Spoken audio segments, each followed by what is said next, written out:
Doctor S M Rafiqul Alam Saheb 16 কোটি তৌহিদি জনতার বলিষ্ঠ কণ্ঠস্বর,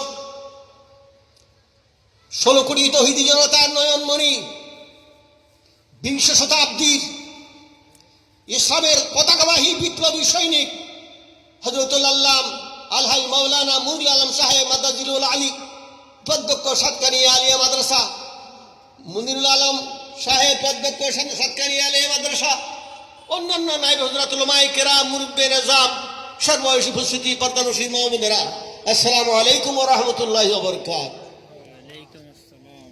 সম্মানিত উপস্থিতি, এই তাফসীর মাহফিল, সিরাত মাহফিল, সব মাহফিলের উদ্দেশ্য হলো কি? জান্নাতে যাওয়া না জাহান্নামে যাওয়া? হ্যাঁ, জান্নাতে যাওয়া না জাহান্নামে যাওয়া?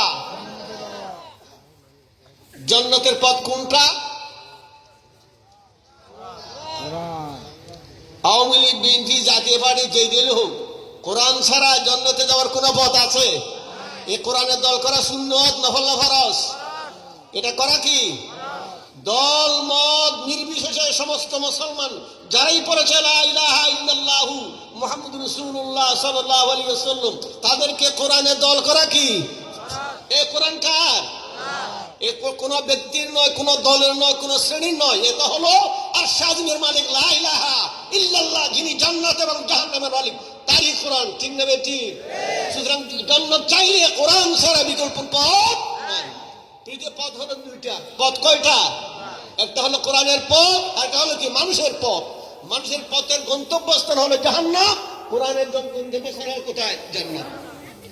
আবু জেহেল আমার আপনার চাচা নয়, শহীদুল আম্বিয়ার চাচা। ঠিক না বেটি? কোথায় যাবে? কোথায় যাবে? কারণটা কি? শুধুমাত্র কোরআন ছাড়ার কারণে। কোরআন ছাড়ার কারণে আবু জেহেলের মতো মানুষ, কুরাইশ বংশের এই নেতা যদি কোরআন ছাড়ার কারণে জাহান্নামে যায়, আমি আপনি কি জান্নাতে যাওয়ার সম্ভাবনা আছে? সম্ভাবনা নাই। সুতরাং জান্নাতে যেতে হলে দল মত নির্বিশেষে সকলকে কোরআনের পথে আসতেই হবে। এটা হলো কোরআনের কি?